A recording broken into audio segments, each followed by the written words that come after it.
Okay, hold on a second, Keisha. Just let me ask Ronald exactly what's going on because it takes two to tango, and I need to hear his side of the story. So she's driving me insane. That's 'cause she keeps playing I'm about to pay. We seem to fuss and fight every day and every night. Please give some advice so we can see the light. See the light.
And then, even more challenging, meeting humans with whom you share a lot of past.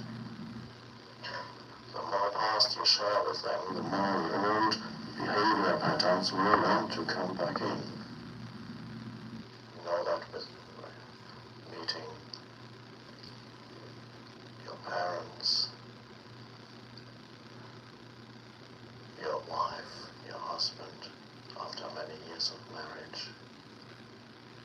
Patterns get very established of who you think he is, who he thinks you are, and the way in which you interact. Or more difficult, meeting your ex-husband or your ex-wife. And be present then and there.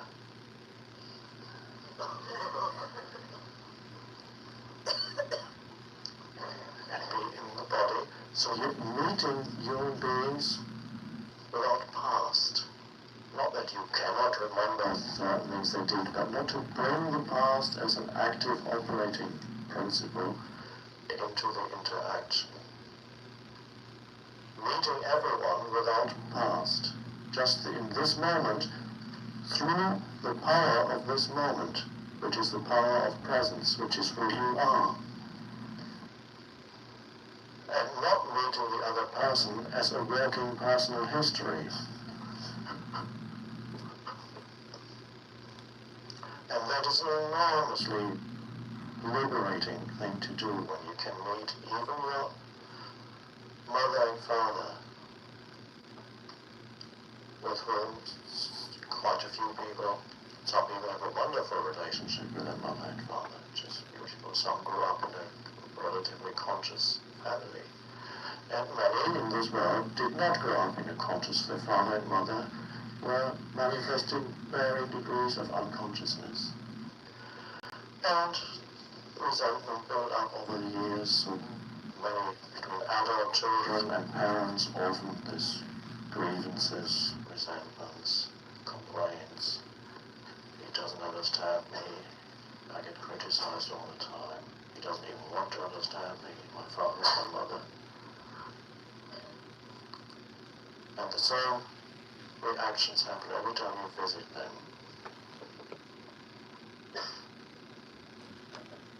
I had to start with Eckhart Tolle, who's famous for his amazing book, The Power of Now. Tonight's topic, the voice of reason. Oh, it's going to be crazy. Tonight's topic is going to be crazy. The voice of reason, the VOR is on fire already. Live from KBLA Talk 1580. You know what it is. In the heart of Africa Town, known as Leimert Park. We turned up tonight. You know this is my Friday. Wait, before I get into the topic, I'm going to talk about what Eckhart Tolle broke down. But before I do that, you guys have to download the Our TV 78 app.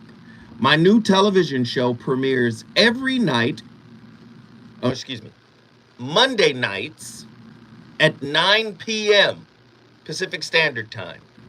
So if that's East Coast, that's midnight East Coast. But there's no replays, there's no streaming. So you have to set a date if you want to catch the show. All right, that is The Situation Shift with Zoe Williams.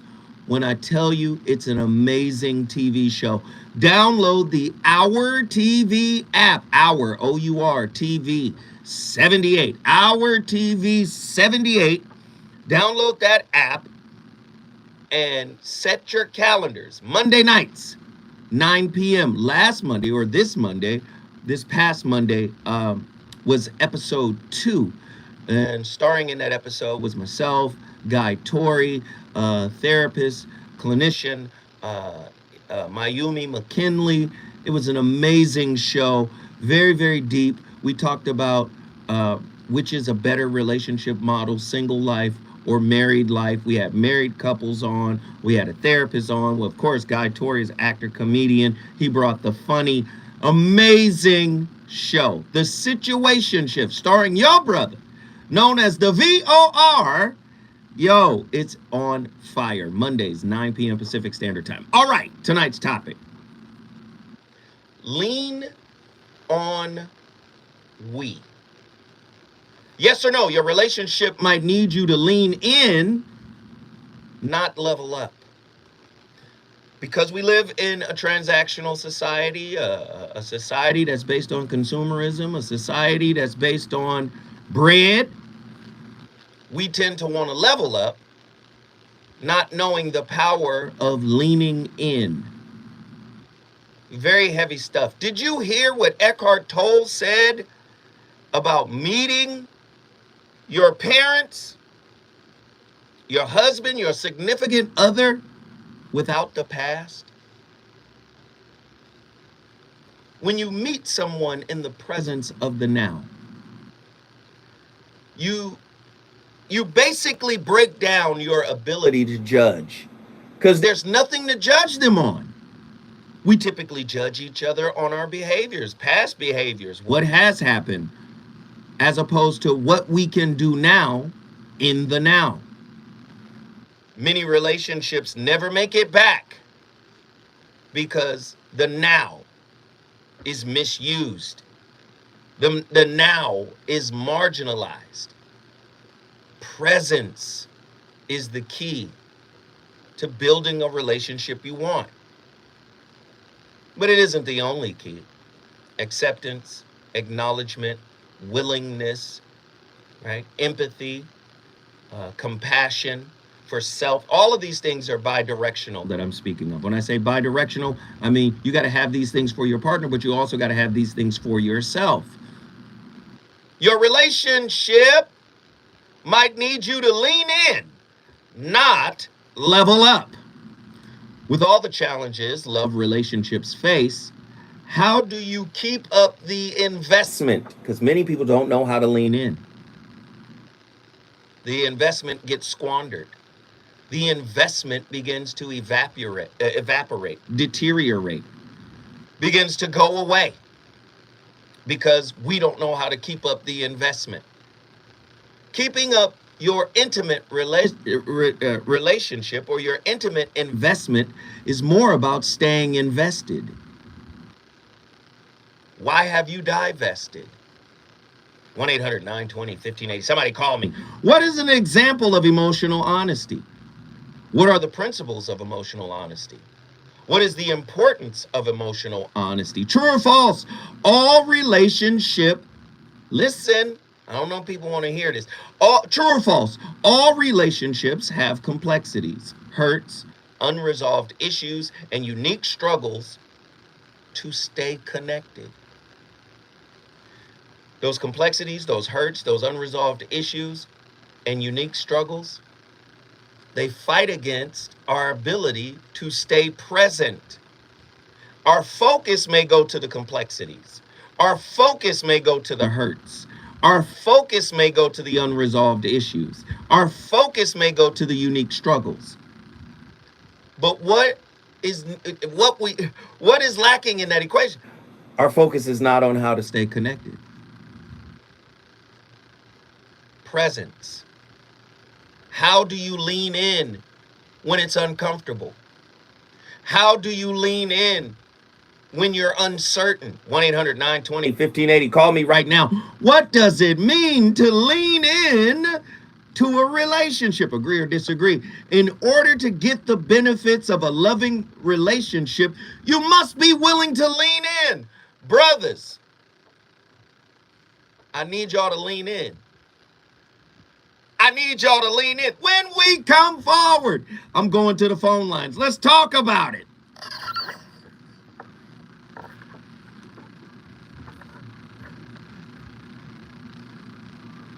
Boom.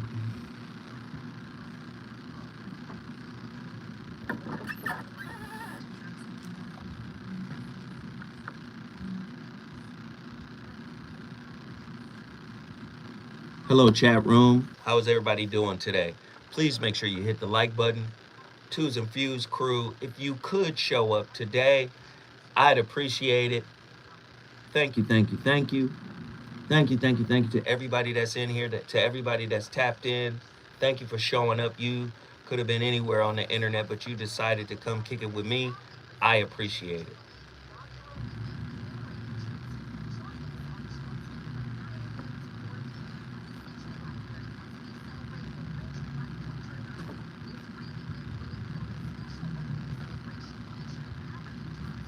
Hopefully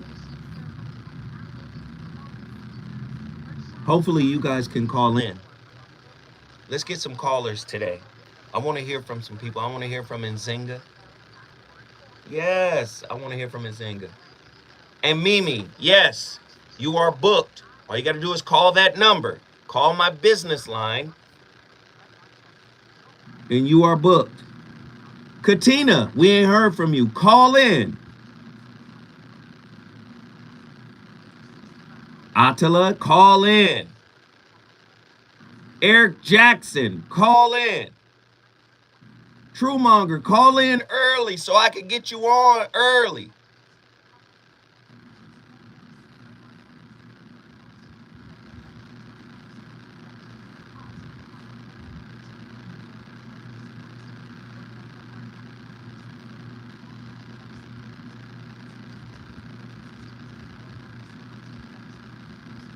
Don't be nervous. You'll be good. Don't trip. Of course, Sean is the first person to have called in. Come on, y'all. Get in here. We're 6 likes away. Can everybody hit the like button? Let's get the likes to match the amount of people that are in here.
Ladies and gentlemen, the voice of reason and his playlist.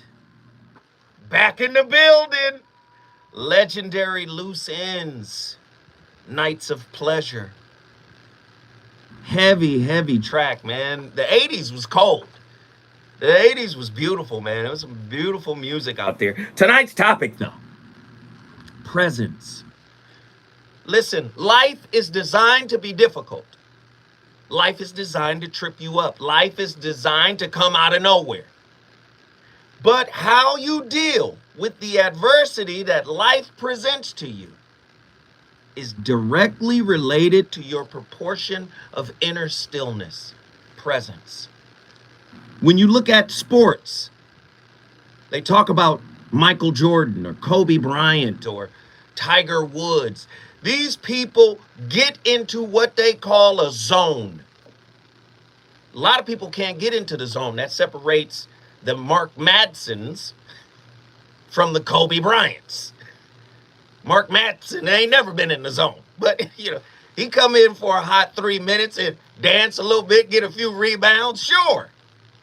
But if you want to win a championship, you need a player that's in the zone. There's a relationship zone you got to get into, too. See, sometimes we forget that what got us here is our ability to pour into each other through our presence. Many people just, when it gets bad in the world, it gets bad in our lives. It gets bad in our relationships. And when it gets bad in the world, what's supposed to happen is you're supposed to get even more clear about why whoever is there with you is there. Do you understand? That's a difficult thing to do because internally we're a mess. Most of us are a mess. Agree or disagree? Leaning in requires us to be present, not just with our partners, but with ourselves and how we're feeling. It requires intimacy, which requires vulnerability. So leaning in is an act of intimacy. If your partner doesn't want to lean in, they don't want to be intimate. If your partner doesn't want to lean in, they don't want to be vulnerable. It's difficult for people to understand this, but this is the truth. You want your relationship to last. Have faith in each other. Don't have faith in the problems. Sometimes we have more faith in the problems we're experiencing in our lives than we have in the people that support us. Lean in if the love is real. Now, if the love is not real, then don't worry about it. Don't worry about it. Agree or disagree? All this time we've been chasing the idea of permanency, commitment, or some other proof of our relationship's success, when maybe what we really needed all along was to lean into the experience. Oh no, it doesn't feel good. I don't want to lean in. I'm confused. I'm all over the place. I'm discombobulated. I can't lean in. Well, if you can't lean in, you can't nurture the relationship. If you view the relationship as a type of plant, you're actually starving the relationship when you refuse to lean in. Bruce Pearl told my son a very powerful thing about adversity. He said, adversity doesn't build character, it reveals character. And oftentimes you see the depth of someone's connection to you when things get difficult. Presence is a type of fuel for intimacy, vulnerability, and love. If you can't be present, it's almost like you're an absentee in the relationship. In other words, you're an absentee, you're there, but the teacher didn't mark you as present. 1-800-920-1580. Are you struggling with being present in your relationship? Call me, share your stories, your testimonies. I want to hear about it. 1-800-920-1580. Sean, Oakland, California. It's your time to shine. Get in here. Hey, brother, so, wonderful topic once again. Here's the thing. I've heard it so many times said when the you know what hits the fan is that, some so-called expert will tell the couple, I'm talking about when the couple is having a very difficult time, the couple will say, well, you chose that person, right? And that's the easy way out for a therapist that I don't think is very good. But the fact is that you really need to, build a foundation with someone that you're actually going to spend many years with, because there's no doubt that you know what will hit the fan at some point, right? And you need to be present, okay? But even if it is one person being present, it can still work. There's no doubt about that, because some people can't get out of crisis as soon as maybe the other person. Remember that, because when you come into a crisis situation, some people need to go through their process. It is not going to be the same process you went through. And you have to respect that if you really love that person. And, I've kind of had to do that. I mean, and we've had to do that. But when it all comes together and you allow the process to take place from your significant other, and you really want to be with that person, it can work out, and it can be golden. It can give you something you've never experienced in life.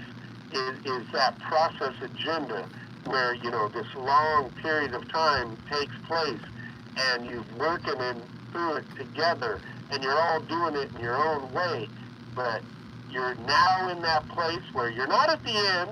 No, we're not at the end. We have gotten to a place where we have both been at a balance together, getting through the hard time. And I'm telling you, people, it's worth it if you really love one another. Man, thank you, Sean. We appreciate you, brother. Oakland, California is in the building because of Sean. Town business. If you want your city in the building, all you got to do is call me at 1-800-920-1580. We're talking about presence. I love the way Dr. David R. Hawkins put it. When the person begins to desire or practice spiritual goals or pursue spiritual information, the presence is already taking hold of one's life. If the desire arises to surrender all obstacles to love and to God, then God is already present in the form of willingness. Listen, I don't know if was that too much? Did that go over their head? Let me, one more time. When the person begins to desire or practice spiritual goals or pursue spiritual information, the presence is already taking hold of one's life. If desire arises to surrender all obstacles to love and to God, then God is already present in the form of willingness. You're not willing because you haven't surrendered everything to God. You can't be present because you haven't surrendered it all to God. But what has that got to do with relationships? When the person begins to desire or practice spiritual goals or pursue spiritual information, the presence is already taken hold of one's life. Do you know relationship is a spiritual practice?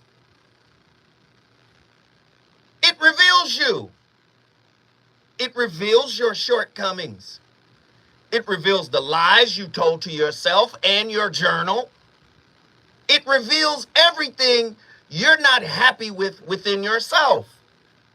So relating is actually a ritual. It's spiritual in nature. I've told people this before. You can have the car. You can have the degrees. You can have the letters behind your name. You can have the career. You can have the money. You can have everything. But if you're not really relating, you're not going to feel the presence. You're not going to be able to be present. And from there, You're going to lack intimacy. You're going to lack vulnerability. And more importantly, you're going to lack the willingness to do something about it. This is how we get into toxic cycles. This is how we get locked up with toxic folk. I'm tired of people saying, choose better. Do you know relationships choose you? Relationships choose you for a reason. It's not just to be happy. It's not just to go to the movies.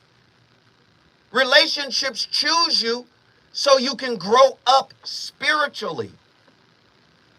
Relationship is a spiritual practice, not very different than going to church. This is the church of relating, aka the voice of reason. Get in here. Call me, 1-800-920-1580. We clearly got a lot to talk about.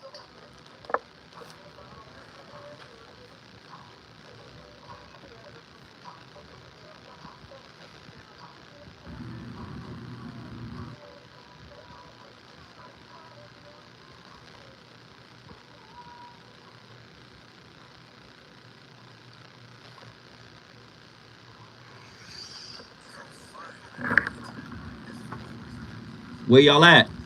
Where y'all at? I got one caller on the line. Y'all gonna get in or not?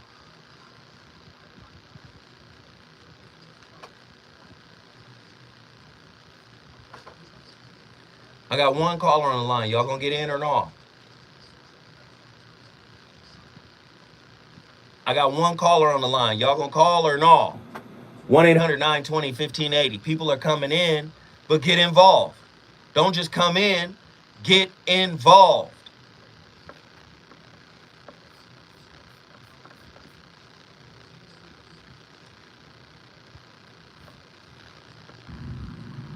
Hey, somebody hit us with $5 on the super chat. I appreciate it. Listen, can we make it easy? Let's get to $100. Can we just do $100? We're $95 away. 47 people in here. If everybody dropped $5, we're over there. We're done. Can we do it? Hit the super chat, the $ down at the bottom of the chat. Hit that, drop a 5 spot. All right, twos and fews, let's get active. Nzinga did it. Thank you, Nzinga. Thank you. Can we all follow suit? Can we all follow suit?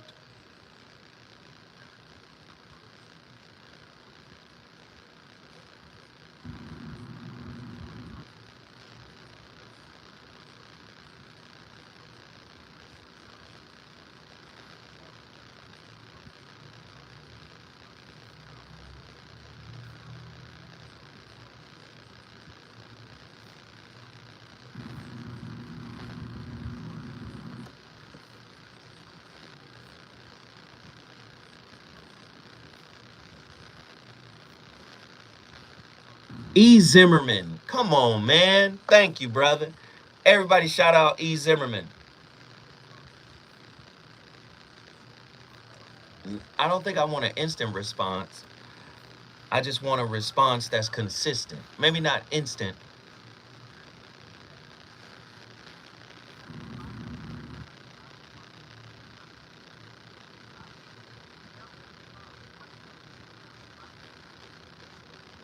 Boom, boom, boom.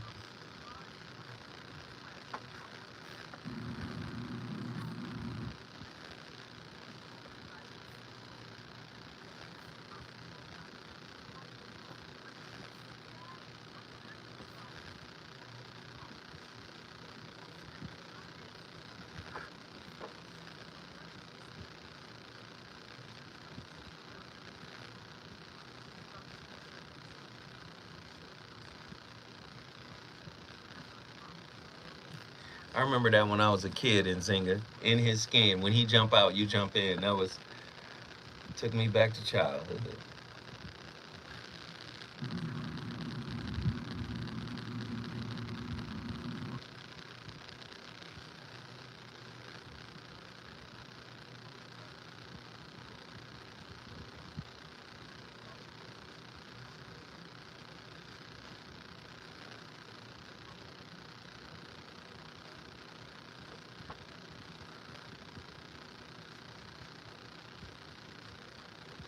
Why are you guys pressuring Mimi to call in? What happened with Mimi?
She needs to share her voice. Oh, got it. Didn't she call yesterday? She called yesterday. She did great yesterday.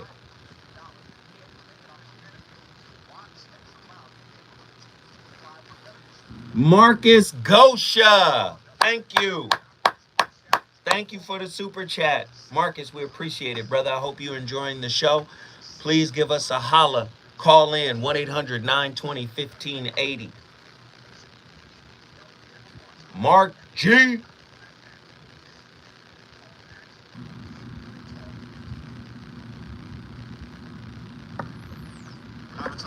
20 seconds.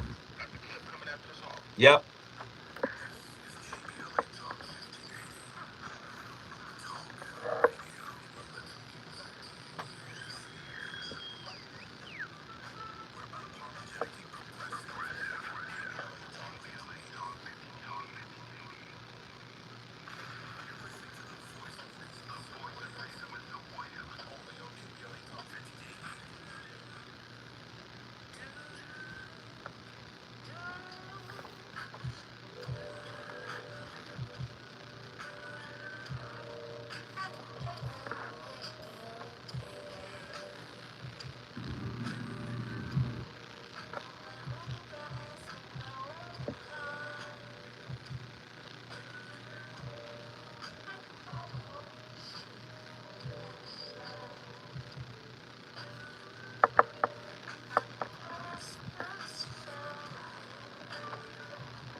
And I'm here with Carla Tara, who's a real expert in the field of Tantra, relationships, but also being in your body, being in your central aspect of the incarnational form. And that's what we are. We're energy in form. So in your work, you talk about presence, sexual presence, being present, and also you quote Eckhart Tolle talks, you mentioned Tantra and presence. Oh yeah. What is tantric presence? It's presence. You know what presence is? Being present means you're not thinking of anything else. I'm You're right not here. You're not projecting. You're not regretting anything. You're not hiding. You're just there. And you connect with the person that's in front of you. When you are present, usually the woman will be present with you. So if I'm really present with you, Yeah, the woman would be present with you, unless she's wounded. and then how do we bring this into a tantric lovemaking situation? Not now, but later, whenever. So how would we do that? We stay present continuously, and it's more difficult to be present sometimes where there is high energy. Being present in your body is very important. Very important. It doesn't mean just the mind. So being present means understanding that you are more than your body. You are in your body, but you feel that you are spirit.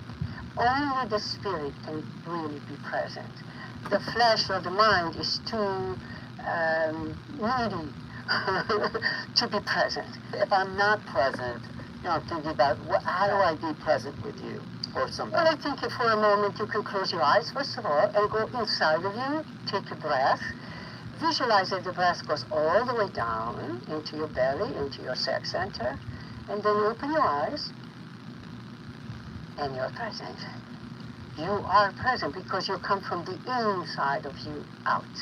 Is that the foundation of Tantra, would you say? Yes, yes. Talk about that a little The bit. foundation of Tantra is not techniques. People get so attached to techniques. What Tantra is the art of love. And only when you love somebody can you be present. Yes, yeah. Hey! Only when you love somebody can you be present. The voice of reason is on complete fire tonight. Lean on we. Yes or no, your relationship might need you to lean in, not level up. You can get all the things the world has to offer you. But if you don't lean in, it won't have very much meaning. Now, I want you guys to understand something. Yes, I played a tantric clip, right? And most people, their minds go right to sex. But like she said, presence in the sex act. I've been told that my mind is loud. I've been told I got a noisy mind during the sex act. I be thinking, and the woman can feel that, right? But I've been told, get in the moment. But that stuff doesn't just work for sex. Tantra also works for your relationship. How can you build a safe space for your partner to talk, to share, to vent, to cry, to lament, if it's not a safe space? And the reason why is because most people think they have love, authentic love, when primarily what they have is egoic love. What is the difference between ego love and authentic love? Ego love says, I love you based on how you make me feel. Authentic love says, I love who you are as a being. Egoic love says, or egoic love attempts to fix, control, or change. Authentic love is much like wabi-sabi. What do you mean, Zoe? It honors flaws, self-expression, plus freedom. Remember, earlier this week, we talked about kintsugi and wabi-sabi. Wabi-sabi is the underlining Japanese principle associated with kintsugi or kintsukuroi, which means gold joinery, right? But the underlining principle of kintsugi, wabi-sabi, means to appreciate, love, imperfection, impermanence, and incompleteness. So authentic love is in alignment with wabi-sabi, right? Honor flaws, self-expression, plus freedom. Egoic love projects unhealed traumas, plus insecurities. Authentic love owns triggers, apologizes, and takes responsibility. Egoic love, meet my needs now. Authentic love, mutual need meeting. We will mutually agree to meet each other in the spaces and places that we need each other. Egoic love, I need you to be a version of self that feels most comfortable for me. Authentic love, I support your highest self. Plus, I'm going to walk with you as you work through your own discomfort. That's authentic love. Right? Egoic love keeps score. Listen to that. Keeps scores of injustices, has has tantrums, makes others walk on eggshells. Authentic love can have difficult conversation, communicates clearly. You got to ask yourself what kind of love you got. Let's just be real. If you can't be present, you're not in love. You might be in infatuation, you might be in you might be in attachment, but love, the power of it, the overarching presence of love, it'll force you to disarm yourself. 1-800-920-1580. Get at me, Caesar from Atlanta, Georgia. Get in here and talk to me. Hello. Yes, sir. You on the line, brother. You live right now. Talk to us. What are your thoughts about tonight's topic? Yes, sir. That love. Say lean in, right? Lean in, brother. I leaned in and I leaned up, ended up in handcuffs. So first off, let me just say this, Caesar. We talking about two different things. If you leaned in and wound up in handcuffs, you weren't operating. Oh no, now. Wait, hold on. Wait. Vacation of nothing but love and Wait, hold on. When we come forward, I'm going to let you have all the time you need to break this down. Caesar about to talk about something now. Here we go. I leaned in and wound up in handcuffs.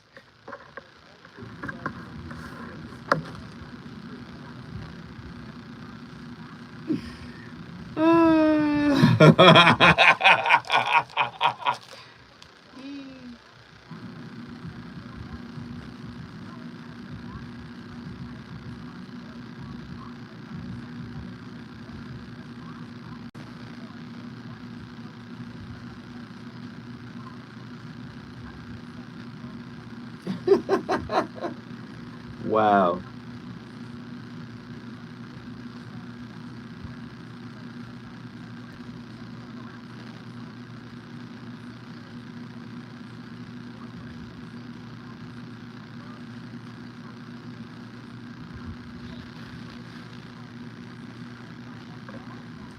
Monique, thank you for the Cash App. I appreciate it. Thank you.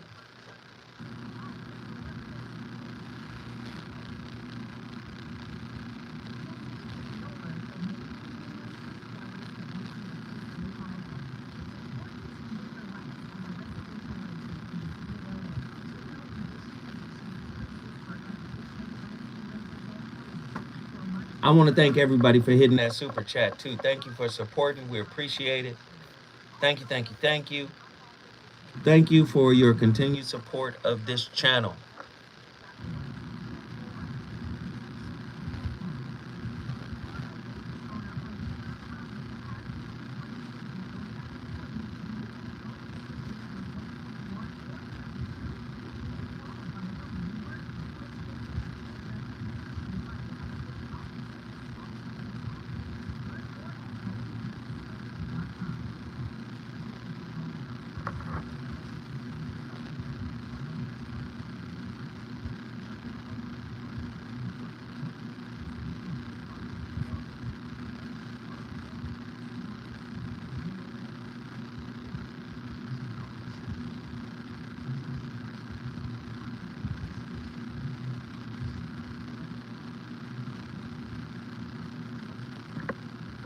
We ready?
Woo!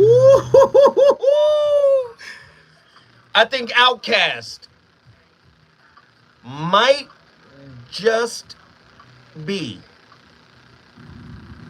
the greatest hip hop group of all times. Now, of course, we're gonna nod Public Enemy. We're gonna nod Tribe Called Quest. We're gonna nod a lot of groups, but we're gonna nod Gangstar. But we're gonna nod all of that. But I'm putting Outkast on the Mount Rushmore. Groups. They're a group. They're a group. You know, just I mean the creativity, they're just amazing. Yeah. You can argue me. Wu-Tang, greats. They're greats. Yes. Yes, and I work with Wu-Tang. Yes. It's great. Exceptionally great. A lot of people, a lot of people might disagree. Yeah.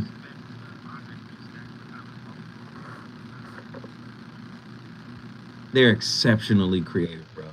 Just, amazing.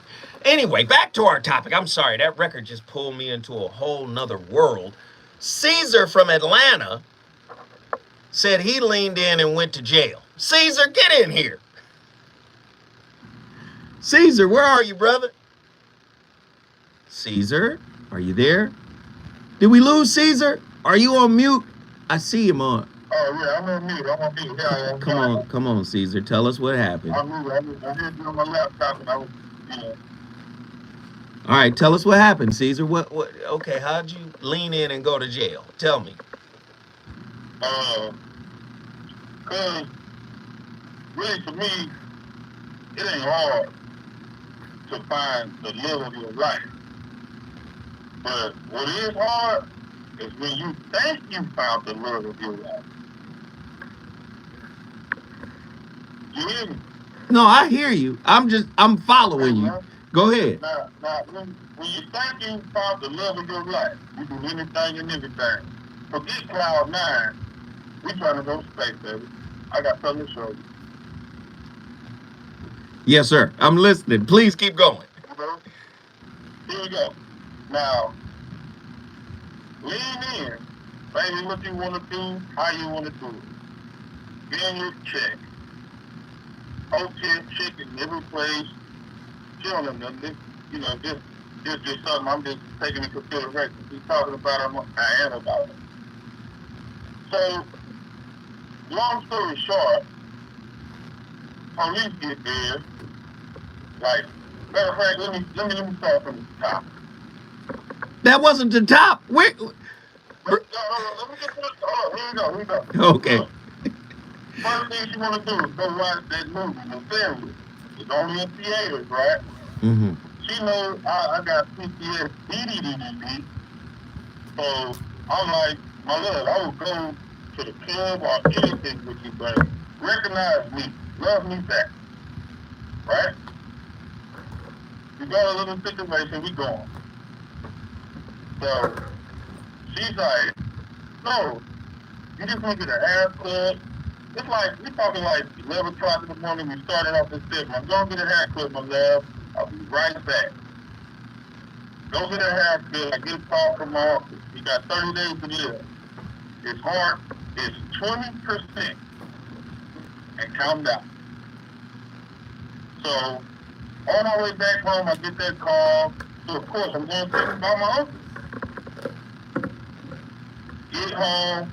Hey, one stop. I ain't stop at the store. I ain't stop at gas. I ain't stop at nothing. Hey, yeah, I had to stop, and I try to make it fast, but, it's my office. Fast probably turn to an hour. So, yeah, but I'm notifying you every time and every step I take. Probably should have did that. Now I'll take a bottle. And by the time I get home, okay, I'm about to jump in the shower, wash this hair off me, let's go, baby. We put my Stacey Adams on. Wait. Caesar, my spirit is telling me you about to curse. Don't. No, I'm not gonna curse. I read the rules. Okay, cool.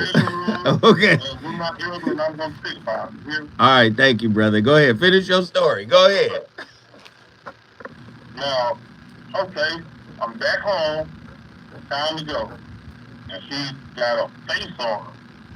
A hellified face. I'm like, my love, what's the problem?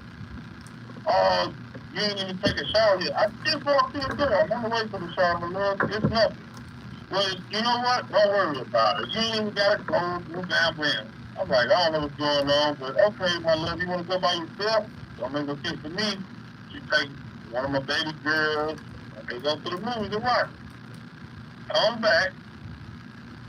I say, hey, baby, you enjoyed the movie? Like, was everything or whatever? The face and got down teeth. And I'm like, what did I do? What's wrong? Talk to me. She don't want to talk. 30 minutes go by, she's like, I'm going to bed. I was like, okay, fine. I go upstairs, take a bathroom break. Hey, baby, you okay? Everything good? Just hauled up and slapped the dog. She slapped you. With the left hand too, so you know, she ain't left-handed, so she ain't left-handed, so I just took it like a man. It was hard though. I wasn't expecting. You felt her power, didn't you? I felt that.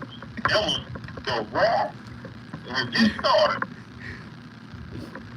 So I'm like, okay. You know, I'm a two-time Golden Glove champion. I can take a punch. I can take a slap. Cool. So when she clocked back for that right one, I took it like a man. You know what I mean? I'm 6 feet with long arms. So I just gave her like a fist from my hand is in her chest. And when I put my hand in her chest, like, why the hell you slap me? I'm talking to her just like I'm talking to you. But and now she will. She's going crazy. I don't know what's wrong. Okay, Caesar. Now I know the gist of your issue. Brother, that ain't being present. That ain't leaning in. Leaning in is being present. Okay. See, not leaning in like lean in and forearm. Are we not? This is what we talk about. I'm just trying to restrain her because I'm like, my love, you don't put your hands on love. Agreed. I will never put my hands on you. Ever. No. This is as far as my hands don't go in a violent way. No, I got you. you. You got to stab my face, scratch me, and now my mom and my auntie and my sisters like. But wait, let me flip it the other way though. Okay. Being present is also it also means being present of your emotions, means being present of your body. So sometimes in a situation like that, you have to connect to your emotions. Man, I'm getting upset, or I'm getting disappointed, or she tripping. This could be a crazy situation. Let me be present enough to leave the situation. You could have left, and none of that would have happened. I left after that. After I did that, she caught a wheel, and she can't stop me. I'm wrong like that. And I ain't push her, stiff arm or nothing. I was just like, okay, you got it off? You through, okay. I'm going back downstairs. Hey, no, wait, Caesar, wait. I got to carry you over one more time. When we come forward, we going back to Atlanta. Caesar is in here cooking.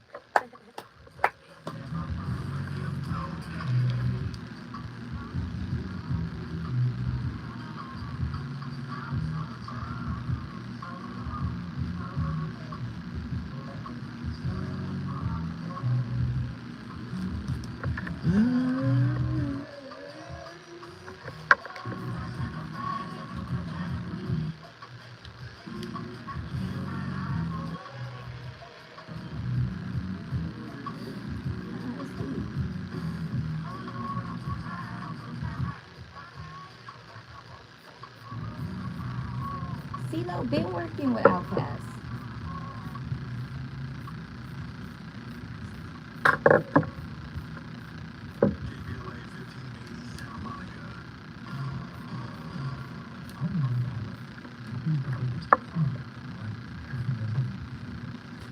Hey, y'all.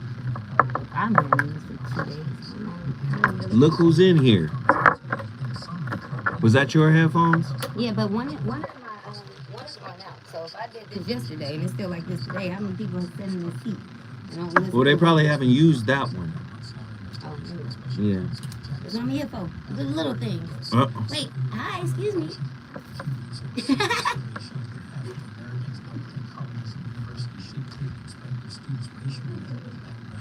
Cooking with lard.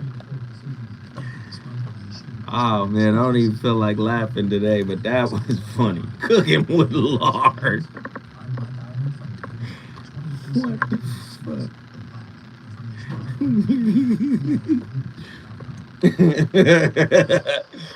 Now that was funny. Cooking with lard.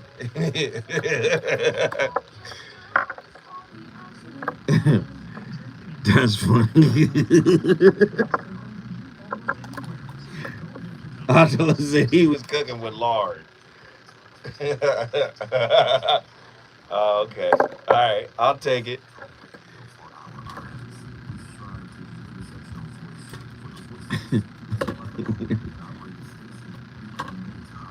That's good shit. Cooking with lard is genius.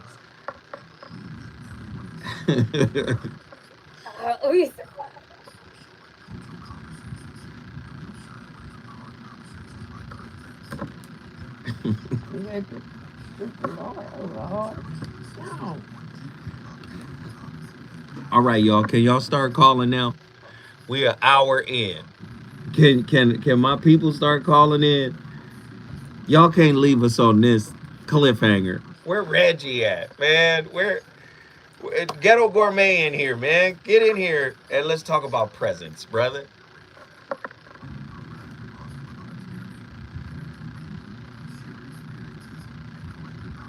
Oh, they got so many new ones. What? Emojis. Oh, private.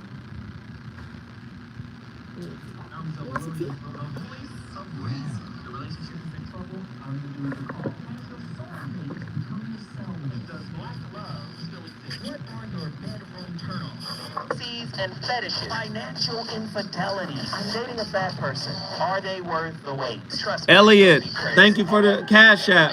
The child wasn't his, and you still had to pay child support. It was a very heated topic. How was that right? Mama's baby, daddy's maybe. I just have so many questions I want to ask you. I would like to kiss you. There's something wrong with them. Damn. He told me he had a vasectomy. I'm pregnant. Betrayal has been committed. I hit you with a bad ice cream tape. How does he maintain his humposity? He likes it when it pinches the nip. Why can't you open up, brother? I'm a karate man rules on the inside. They don't show their weaknesses. Yeah. How do you write women so well? So William, Reason and accountability. the voice of reason. Today we're going to be talking about staying present. So one of the biggest challenges for us all in life, even in the absence of a global pandemic, is to just be present in our life. Present in our thoughts, with our emotions, in our body, in our relationships, in the world around us. Most of the time we are either lost in the future or lost in the past. And now more than ever, I think there is a temptation either to look backward and to wish we had what was, or to look forward and to get lost in anxiety about the future. And it's natural to feel like that, because we shouldn't sort of push that away and try and get rid of it. At the same time, if we allow it to run rampant, then eventually it becomes harmful, it overwhelms us, it doesn't benefit us, and it doesn't benefit people from our society. So, really easy technique, sounds simple, takes a little bit of practice, you find it every second in your mind, just getting lost, distracted by thinking constantly about the same thing. If you can, just notice it. It's as simple as going, oh, I think and come back to whatever you're doing at the time. The more short circuit that happens as a habitual thinking, the more you break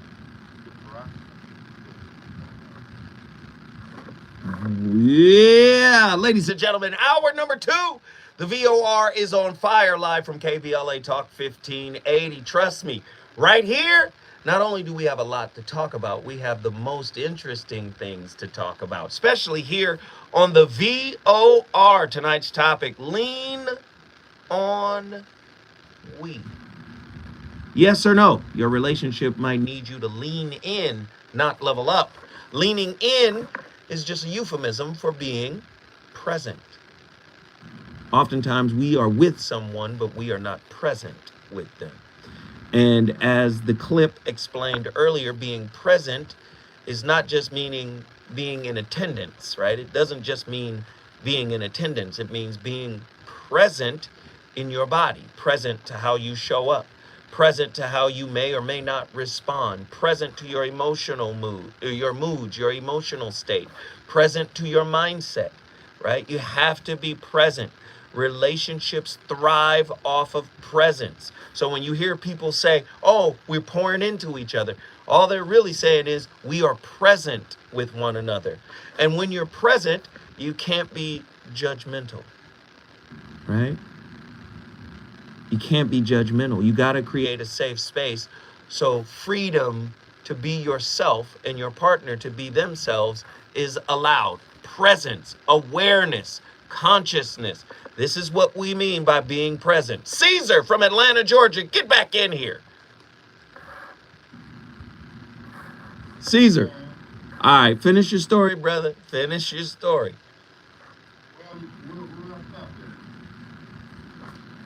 You was talking about you gave her the forearm, and then you said to put no. You said hold on. You asked me where you was at. I'm finna tell you. You said you gave her the straight arm, and then you said the police came. That's where you left off.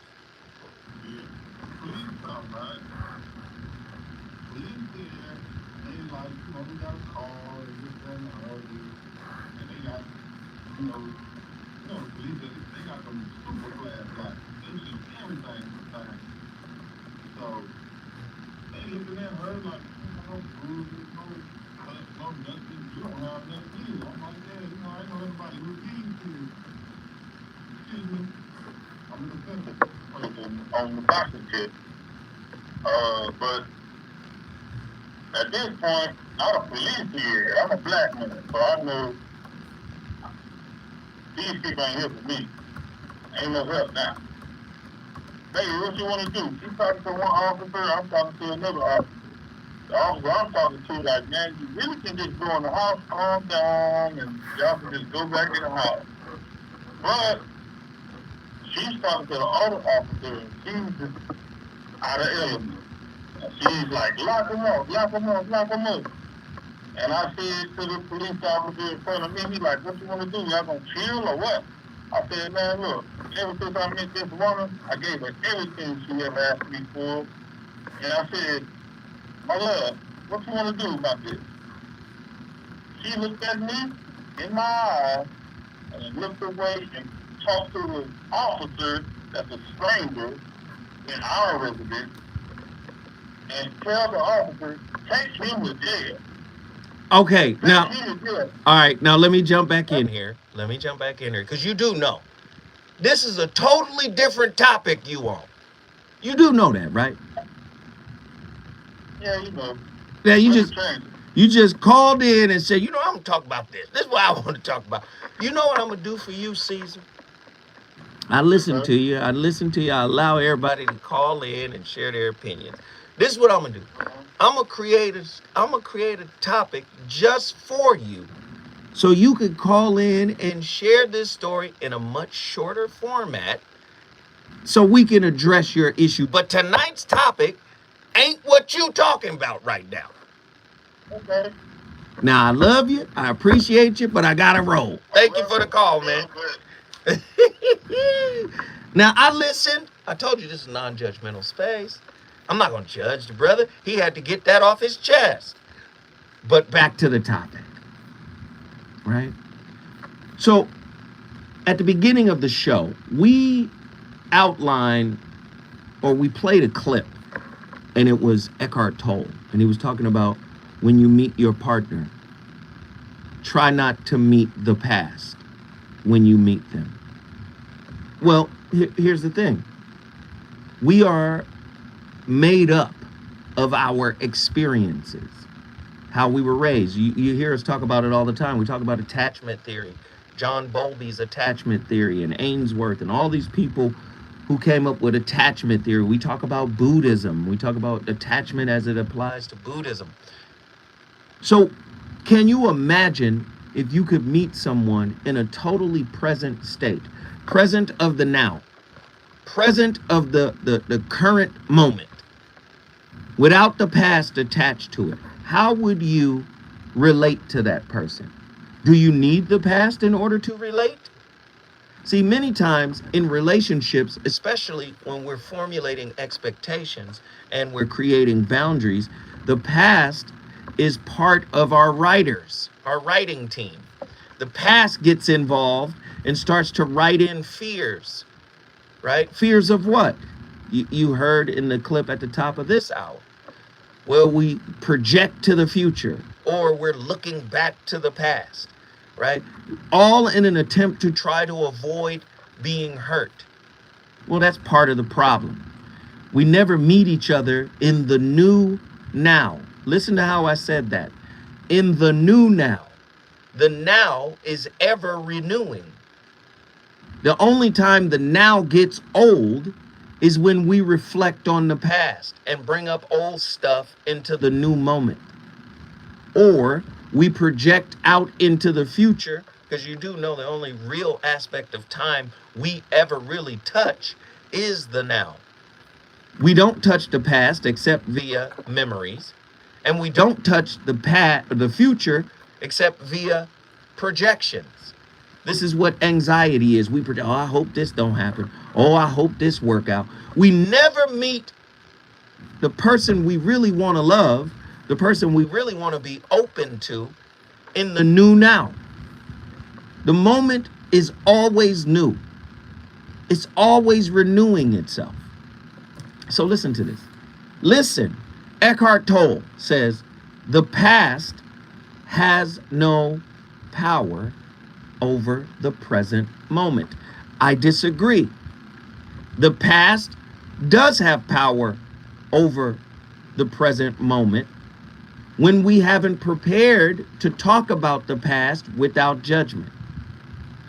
See, a lot of times when we talk about the past, we are present on what happened in the past. We are not present in the present moment.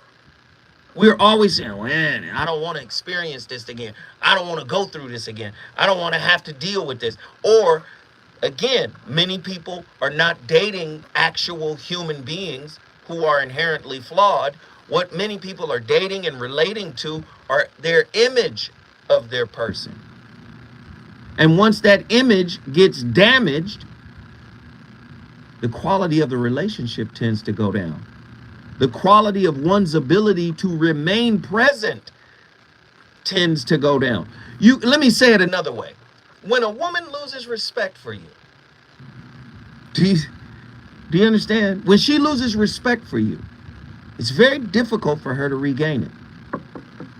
Why? Because her respect usually is attached to an image of you, how she sees you, how she perceives you to be.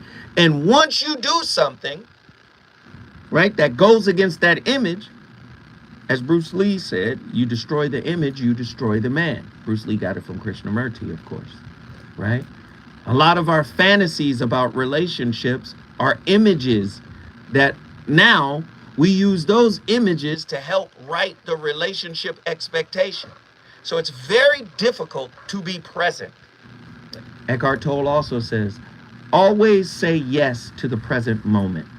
Surrender to what is. Say yes to life and see how life starts suddenly starting to work for you rather than work against you.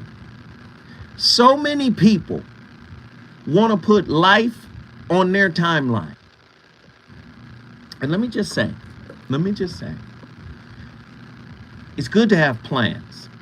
It's good to write your plans down. It's good to sit down and commiserate together and say, hey, let's do this. I see this for us. But we can't be made by the plans we made. Somebody meme it. We cannot allow ourselves to be made by the plans we made. Why? Because if we don't achieve those plans, then we are unmade. Do you see? We have to be in the present moment of the willingness to say, hey, the love is in us cooperating and collaborating together, building right now. That's what we should focus on. The goal doesn't really matter.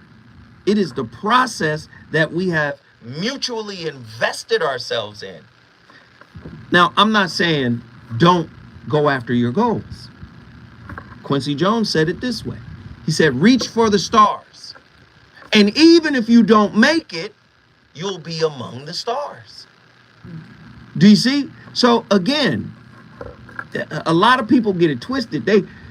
Every relationship is goal oriented. We got to get to this point. We got to get to that point. Listen, the point we got to get to is leaning into whatever it is that makes us magic. You do know the magic can die, right? A lot of people don't think the magic can die. Yes, the magic can die if you don't nurture it. You can't nurture the magic unless you nurture yourself. It's okay to be forlorn. It's okay to be hurt. It's okay to be disappointed. But I'm telling you, the relationship will die if you don't know how to lean in. Leaning in is a support system in and of itself.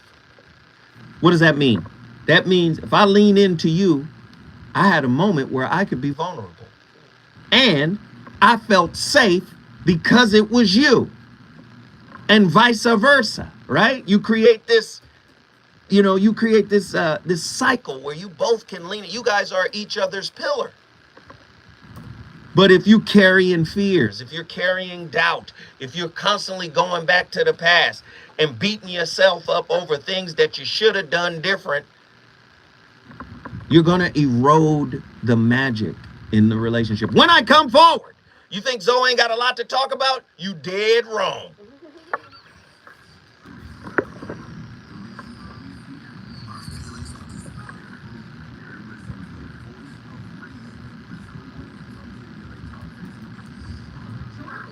Where are my callers? Y'all don't want to call today?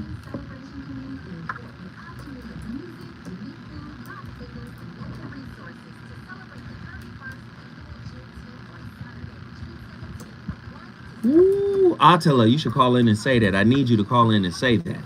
I need you to call in and speak on that.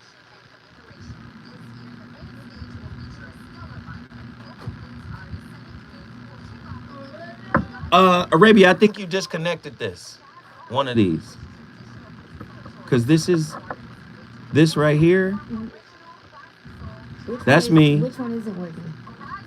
A prominent American there it is. roots It's back. All right. Because no, they were saying they couldn't hear. Why y'all say y'all couldn't hear and I had the volume all the way up? Y'all be lying. That's what it is. You're lying. You're lying. Yo, we're at 6480. Can we get to 100?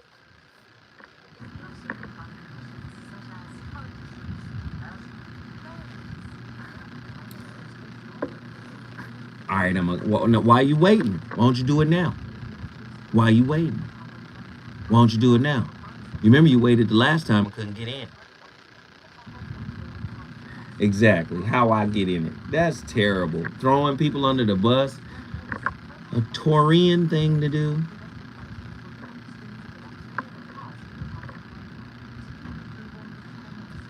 Can y'all hear now?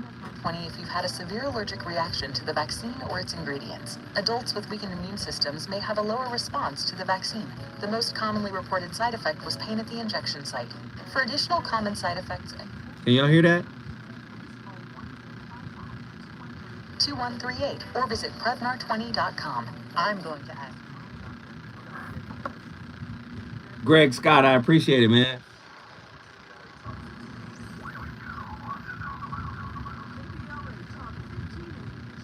'Cause you talking that good gospel, Jack.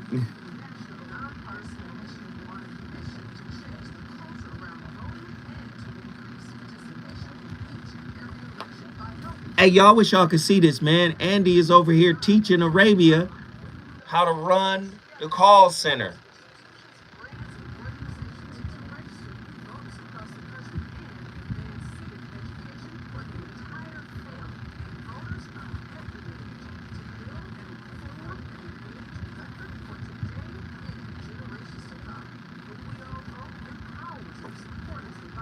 Because Arabia be in here wilding, laughing and giggling. I love it.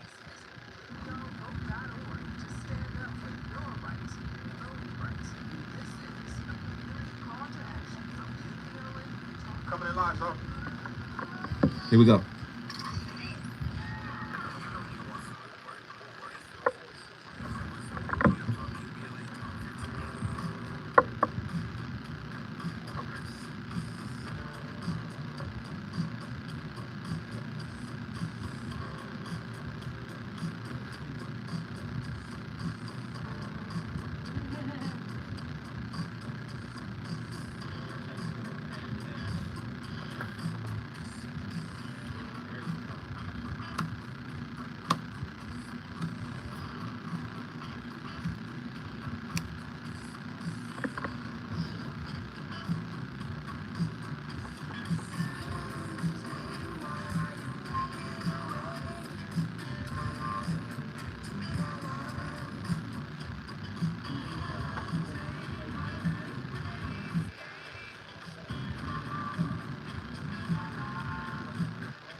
Friends and family, the voice of reason.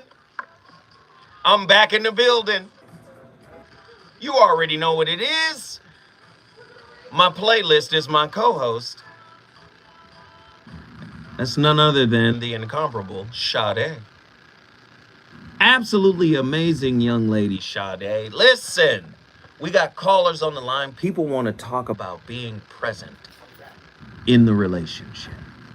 And some of my favorite people from all over the country. We got Austin, Texas. We got Jacksonville, Florida. We got Houston, Texas. Texas always shows up big time. Let's go with Jacksonville, Florida. They've been on the longest. Mimi, get in here. Hello, Mr. Williams. How are you this evening? I'm good. And how is you? I'm great. And I just want to say, first and foremost, everyone, please do not be intimidated by my soft, sultry voice. I come in peace. Well, it's soft and sultry. We gonna think it's peace anyway. Come on. Go ahead, Mimi. What are your thoughts? I'm trying to break the ice because I get self-conscious about my voice sometimes. But this is a really great topic. I think he's leaning in or being present. It's both. Okay. Well, I can say in my past relationship, I'm thinking of one in particular, I leaned in a lot. I was very present. I think I was too present. And when you said something about losing respect for your partner, something happened. Just something that we had an argument, but it was a different kind of argument. And he said, I hope you didn't lose respect for me. And I told him that I didn't. But in that moment, I was lying to him. And at that point, because of everything that happened, I knew that we weren't going to get married, because it was just like everything had shifted, and I truly lost respect for him, not just because of the argument, but just how I saw him, just the overall picture after I was being present and I thought I was being a good partner, but everything just shifted. Wait, you thought you were being a good partner because you stayed?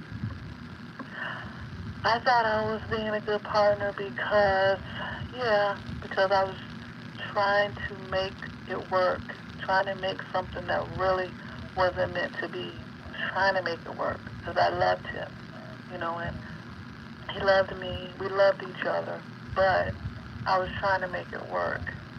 But it just, it wasn't meant to be. Let's reframe it. You were working on making it be. Yes. Do you see? Because many people will say, I'm trying to make it work, but really they're trying to make it exist. They're trying to make it be. So they're working to do that.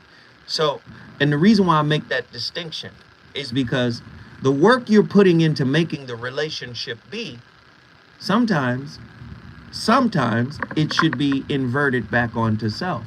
That is the work you put into you. See, and I'm starting to realize that. Like, you can see how people show up. You can see how people want to show up because they will show you, right? And whatever they're showing you, part of it is a reflection of you. So they can show up partially. How do you reconcile that? You go inside and go, how do I show up partially? Right? Because I'm getting something that is reflective of me. You got to ask yourself that question. Does that make sense? Yes, and I'm tired of coming in as you always talk about mirrors, and I just want to come in as a full mirror, I want to mirror what I want to give, what I want to get. Well, let me say this. Then don't worry about getting. Because many people think getting is the opposite of giving. And it's not. What is it? Listen, getting is the payback. So for many people, they've turned giving and getting into this transactional movement. So now giving turns into investing. Getting turns into dividends. The payback on your investment. This is not how the spirituality of relationship works. Typically, everything that is real about it, listen, somebody get ready to meme this. I need to see it on Instagram. See, typically, everything in relationship, right, is it has no force. There's no force in it. If it's real, there's no force. So if I love you, I'm not loving you egoically, which is I love you because you love me. I'm loving you authentically. I love the being, the human being that you are. There's no transaction necessary. If I appreciate you because you are what you are. I'm not appreciating you for what you do and who you are. And that's okay. Do you get what I'm saying? But that doesn't lead. I appreciate you as you are. Many people are not at that level. The highest level of relationship is, listen, just giving. Just giving. That's the highest level. It's just giving. I'm not looking for anything. Exactly. Just giving. Exactly. You give because that's who you are. Listen to what I'm saying now. You give because that's who you are. Many people are giving because they want to impress. They're giving because they want to gain. They're giving because they want approval. They're giving because they want acceptance. They're actually making bets. They're actually making investments. Do you see what I'm saying? They're not giving because they are a giver. They're giving because they are wanting. Okay. Hold tight. When we come forward, I'm going back to Jacksonville. Mimi cooking.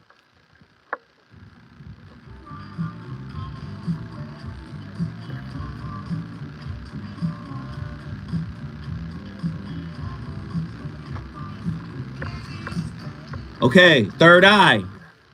I know you want to chime in, and it's a good chime. You said givers attract takers. Low-level givers do. Absolutely.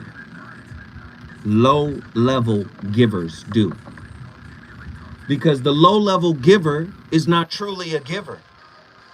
The low-level giver is actually wanting something. We're talking about a higher level of consciousness.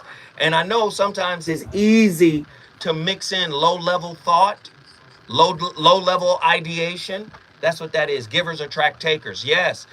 If we're talking about white knights are givers, but they're also manipulators and users, and they hurt people.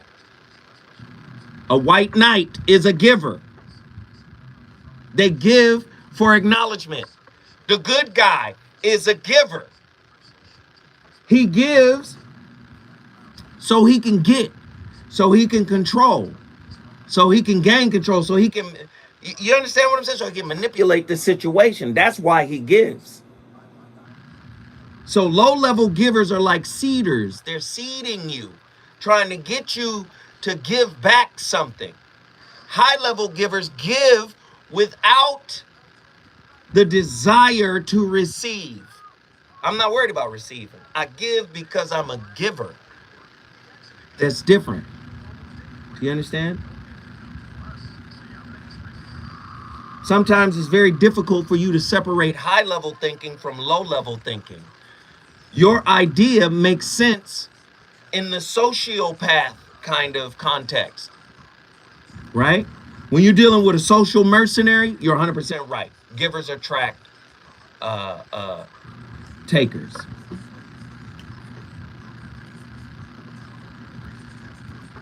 And again, Ghetto Gourmet chimes in on the same space. Givers must recognize boundaries.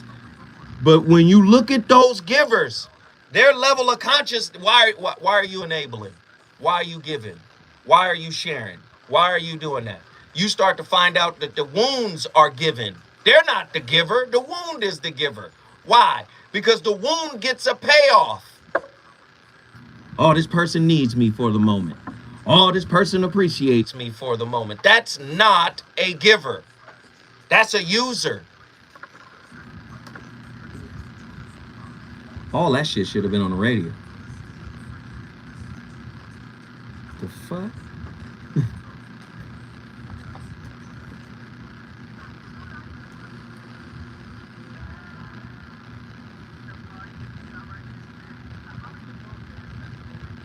No, that's not true, Gourmet.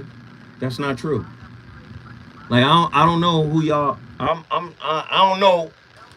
don't know who y'all talking about. Y'all might be talking about reverends, or I don't even know if it's reverends. I don't even know who you talking about. You know, true givers are former finesse givers. You got to get outside your neighborhood. You got to get outside your culture. You got to get outside of your worldview. You got to get to a larger worldview, brother, because that's not true. Now, if the statement would have said some true humble givers are former finesse givers, then I would be like, oh, okay, some. And that's based on where they were raised, how they were cultured, what they went through, whatever. Do you see what I'm saying? I suggest reading the book Prometheus Rising, because Prometheus Rising will tell you the different layers of how we categorize and organize our ideas and projections. You can't speak in absolutes. True humble givers are former finesse givers. You can't speak in absolutes. You got to say some. You can't say all. Or it can't be a declarative sentence like that.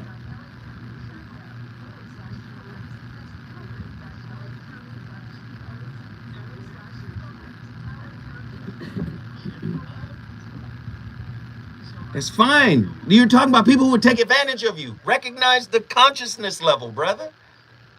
Somebody that's going to take advantage of you is at a low level of consciousness. You got to recognize the consciousness level you're speaking about. You're not speaking about a universal consciousness level. Raise the consciousness level, brother. I'm trying to raise the conversation. We keep trying to bring it back down to street shit. I'm not talking street shit, Gourmet. I'm talking higher level consciousness. Oh, yeah, but, you know, I ain't going to be taken advantage of no more. I'm not talking about them fuck niggas. I'm talking about a higher level of consciousness. If we don't have that conversation, what the fuck are we here for?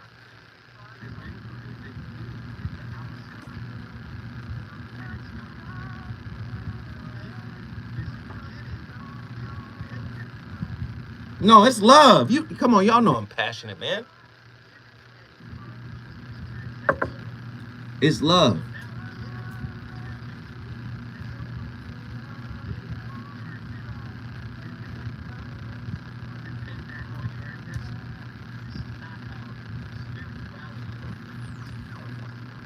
Seconds. 20 seconds. This show flew. It's almost over.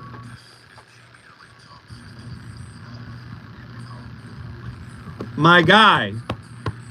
Heru Ali, my guy.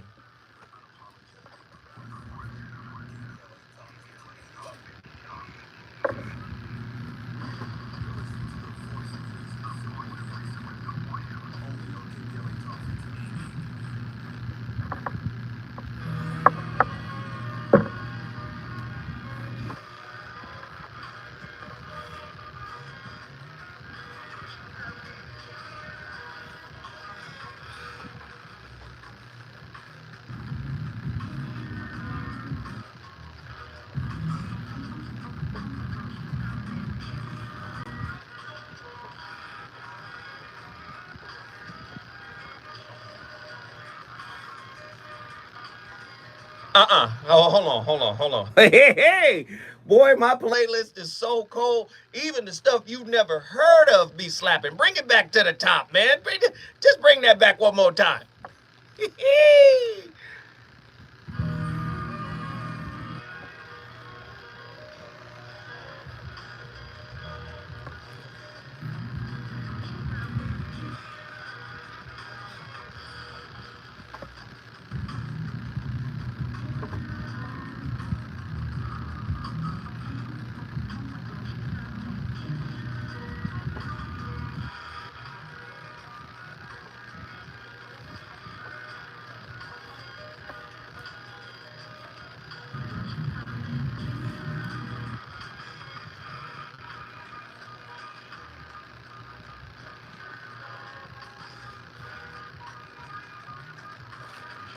Ladies and gentlemen, the voice of reason is on fire tonight. And you know my playlist is my co-host. That track is called Give Me Your Love. It's by the Cartoons. I always bring the Cartoons in here with different tracks. But the Cartoons, man, they got the funk, man. Give Me Your Love by the Cartoons. Cartoons is spelled with 2 R's. I think they're from Los Angeles, Andy. You know, man, they on fire though. The Cartoons, Give Me Your Love, great record. Tonight's topic is hitting in a different kind of way, man, because we're talking about the necessity to be for being present in our relationships, and a lot of people have a difficult time being in their feelings, being in their body, being in their thoughts. Without judgment, without condemnation, without interpretation. So very interesting stuff tonight. We have Mimi on from Jacksonville, Florida. She was laying down some things. Talk to us, Mimi. Where were you at? You were saying giving is, you know what you're doing. Giving. Commercial. Giving, don't expect, it's not transitional. Transactional, right. Transactional. And this is what I mean by that, because we were having a whole discussion on giving, right? If you're giving with an expectation to receive, you're a relationship broker, an investor. And you need to be clear about that up front, right? If you are a giver by nature, you just give with no expectation of a return. That's a giver. Do it because you are that. Don't do it because you want something. Because let me just say why that's important. First off, if you're aware, if you're present of yourself, right? If you are in awareness of self, you're going to know when the taker shows up. And you know you're not giving to be taken advantage of. So you don't necessarily need a boundary for that. You just need not to deal with that. You make the choice. I'm not going to deal with that. This is why I made a distinction between low-level givers.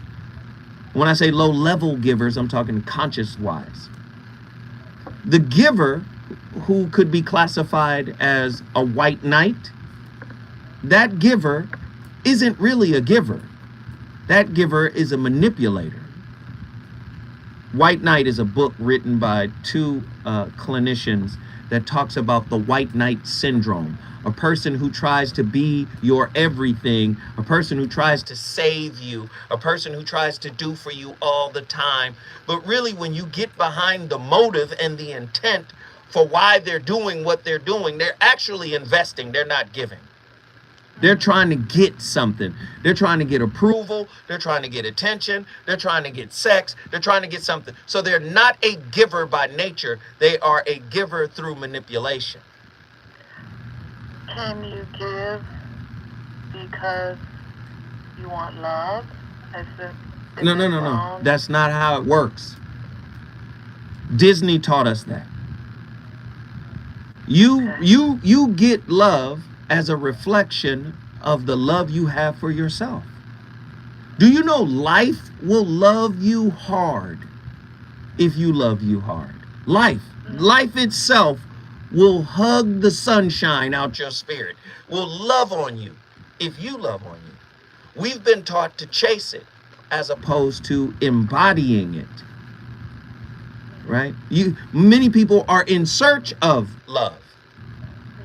They're not cultivating love from the inside out.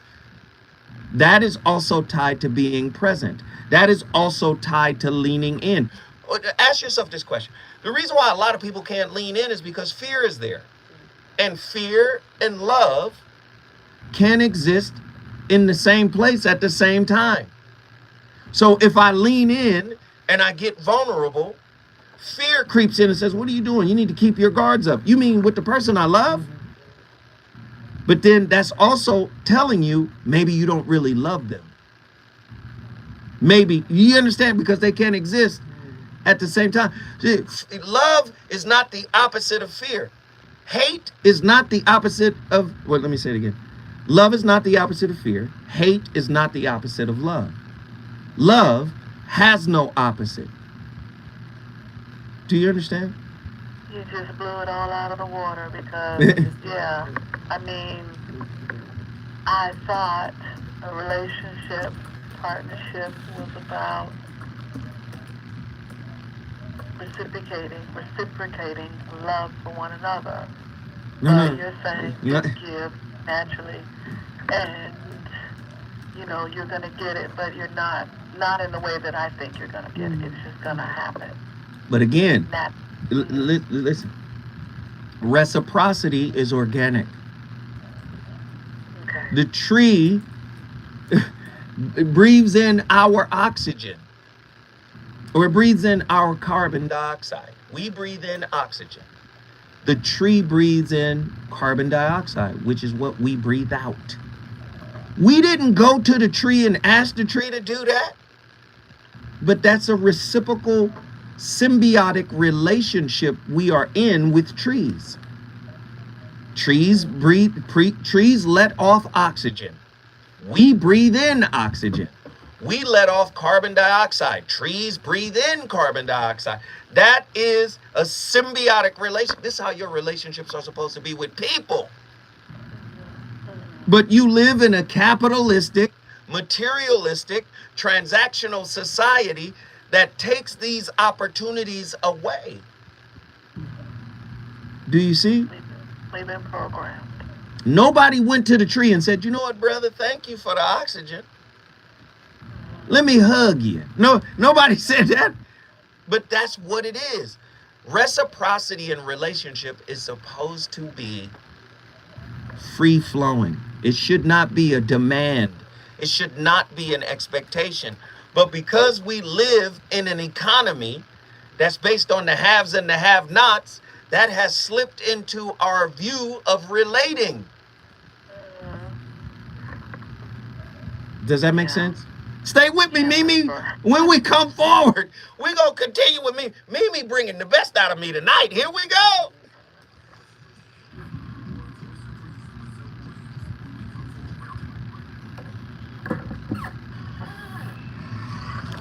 Yes, people have people have agendas. But typically, where does that agenda come from? It comes from some kind of lack. It comes from some kind of wound. It comes from some bullshit that they feel like they were deprived of somewhere else in their life. Tell me I'm lying, true monger. Tell me I'm lying. Typically, the motherfucking agendas come with wounds. They come with some fuck shit.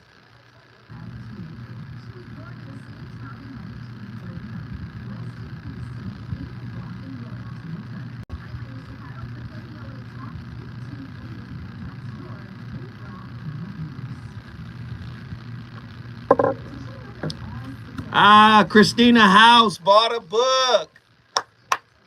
Thank you, Christina House. We appreciate you for buying The Shrouded Lighthouse. Why, when people talk about Tina Turner, they don't talk about her being a Buddhism? They talk about Ike. They talk about, you have to really do study. You have to look at her interviews to know and to even care. But somebody like who really lived by like a really. I think sometimes they do. Sometimes they do, but that's something that should be looked into. Like her philosophy and what she did after she overcame that, how she's now worth $250 million, and she passed the natural causes on her 11th year, April 3. And she just so phenomenal. She chants like so much, like for really human evolution, for the happiness of humans, for the happiness of all living beings, you know? And so that's interesting when you grow up in a practice that teaches you that. Mm-hmm. I love Buddhism. Gotta uproot ourselves from thought processes based off of fear. That's right. League of Legacies.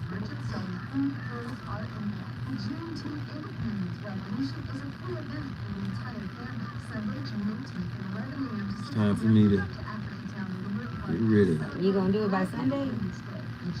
I like it. I don't like when you go third grade.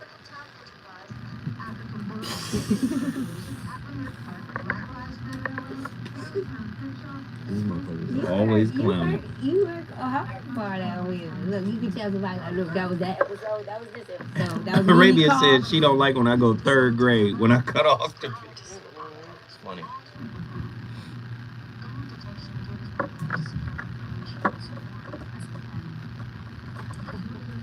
Who hung up? Reggie!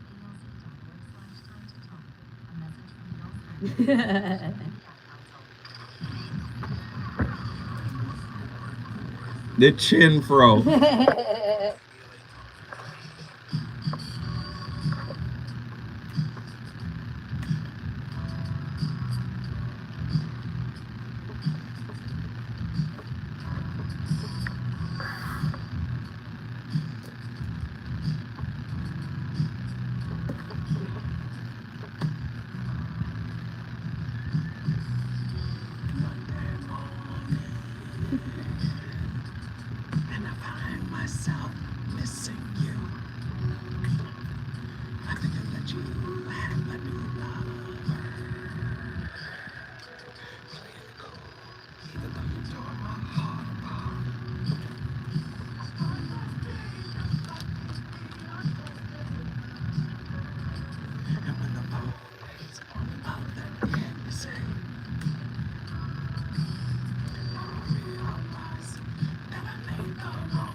What would you do if you were in my shoes?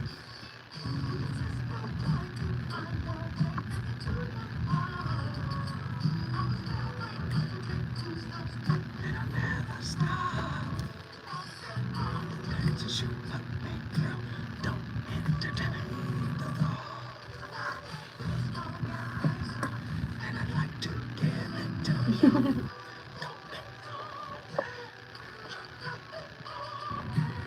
Man, what y'all know about this playlist? Legendary cameo headed by frontman Larry Blackman. Don't be lonely. My playlist is my co-host. The voice of reason is on fire tonight. Let me get Mimi from Jacksonville back in here to wrap her up. Mimi, get in here. Give me your final thoughts on our topic tonight.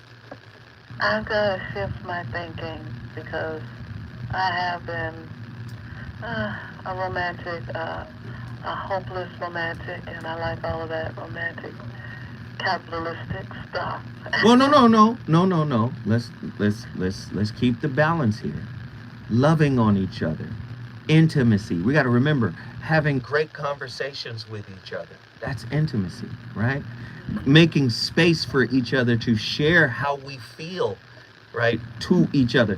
That's intimacy. A lot of times we get caught up in the commercial romantic piece and we forget the more substantive piece, which is related to presence. Yo, I'm here with you tonight. I'm not on my phone because I'm into you. I'm paying attention to you. I'm making you safe and comfortable so you can speak your truth. Your truth has a space in my presence. Do you see what I'm saying? That's intimacy. That's vulnerability. Oftentimes we get caught up in the box of candy, the movies, all you can eat popcorn, the hot dog, or whatever, high-end dinner or whatever. We get caught up in that and we think that is what romance is. No, romance is really intimacy. Intimacy is vulnerability. Intimacy, vulnerability is allowing someone that you trust to look inside of you. Do you understand that? Yeah, I do. It's not about being naked all the time. Physically, you can be naked, figuratively as well. Emotionally, you could be emotionally naked. You could be psychologically naked. You could be intellectually naked. Listen, there are different ways to get naked than just physical. Well, thank you for getting naked tonight, Mimi. We appreciate the call. Hey! If you want to bring your city in the building, all you got to do is call me at 1-800-920-1580. Attila from Houston, Texas. Get in here. Attila? What up? What up? Okay, so I'm going to make this quick. I think a lot of this just has to do with self. For me, I've had to learn, and I'm still learning how to be present with myself. Mm-hmm. And I figure there's three things, right, that are really important to me that I'm learning to kind of ground myself. And that is being authentic, being receptive, and being aware. Authentic, receptive, and aware. So, and again, I have to preface this piece. I don't want people to think that boundaries, which I have renamed, what? Boundaries. Soundries, right? Because we talked earlier, first show of the week, we talked about kintsugi, right? And we talked about using low-level consciousness as a lacquer to hold your wounds together. So again, your boundaries work on the same principle. You can turn a boundary into a cloundry by using a faulty mortar. That mortar could, you see what I'm saying? That mortar could be fear. That mortar could be resentment. That mortar could be revenge. That mortar could be greed and selfishness. So those boundaries turn into cloundries. This is how you get clowned. This is how you attract the user. This is how you attract the manipulator. This is how you get somebody to break those boundaries down. They become soundries when you use a higher level of mortar. Do you understand? Yes. Now, Yes. Okay, all right. Well, we love you, Attila. We love you for calling in. Attila, resistant, what'd you say? What are the three pieces you gave us? Oh. Receptive? Receptive, aware, and authentic. Yeah. Man, I love it. I love this voice of reason audience. They're calling from all over the country, and they've got a lot of good things to talk about. We appreciate you, Attila. Thank you for bringing Houston, Texas in the building. Now, let Zoe Williams cook for this last minute or two. I keep trying to tell y'all gotta raise your frequency. You gotta raise your vibration. Dr. David R. Hawkins said the majority of the planet is vibrating at the consciousness level of fear. If the majority of the planet is vibrating at fear, then love can't be but ego-based, right? The ego believes forgiveness is a sign of weakness. It fears letting go. The ego is afraid of love. It fears what it can't control. The ego believes dishonesty is the best strategy. The ego fears the truth. I agree with this. There are moments in my life where I don't want to be truthful, where I done lie. And that was because of my ego. I need y'all to listen now. The ego believes that intimacy is a trap. Fear of transparency. The ego believes relationships are about getting needs met. Fear of giving. Can't be a giver unless that's what you really are. If you're not really a giver and you're giving, you're really an investor. Do you understand? The ego is always on the lookout for BBD, bigger, better deals. Fear of happiness. The ego keeps a constant score of insecurities, hurts, and flaws. Fear of compassion. Listen, the majority of the planet Earth is operating at this level of consciousness. I'm in here talking about being present. There's brothers in the chat talking about, I ain't gonna never be taken advantage of again. We ain't even talking about that. But your fear of being taken advantage of had to speak. And I'm not trying to disrespect nobody because these are my brothers. I love these brothers. But they will take us to a lower level of consciousness because that's what they know. That is their norm. You want a loving relationship? Break up with your ego. Put your ego in check. Make your ego submit to your higher self. Uh-oh. Ooh-ooh. Ooh-ooh. I don't know if they want to hear that. The ego is heavily invested in the past. Fear of the present, which is a gift, by the way. I was telling my girl the other day, we can change any scenario or situation in our relationship if we focus on right now. What do you want right now? What do you want to do now? Do you understand? But if you focus out to the future, well, I want to avoid this. But you focus to the past, well, this happened, and that's where we're going to stay. And where you live is where you build and cultivate your environment. Oh, I know that's dead. The ego constantly seeks unearned advantages. Fear of hard work. The ego treats sex as a sport, and the number of partners determines the score. Fear of intimacy. Love is different, man. Love is different. Love is the first to forgive. Love is kind because kindness given away just keeps coming back. Didn't I tell you? I told you this earlier. Love is not an investment. It's not something you say, let me put this down, and then in 3 years I would have accrued enough love to get paid back. That's not how it works. Love is kind because kindness always just keeps giving. Love is patient because love is forever and is a constant state of consciousness. I started the conversation. You finish it. Listen, my brother Danny Morrison is going to come in here and keep the fire lit. I appreciate y'all for tuning in. I'll see y'all next week with another slapper.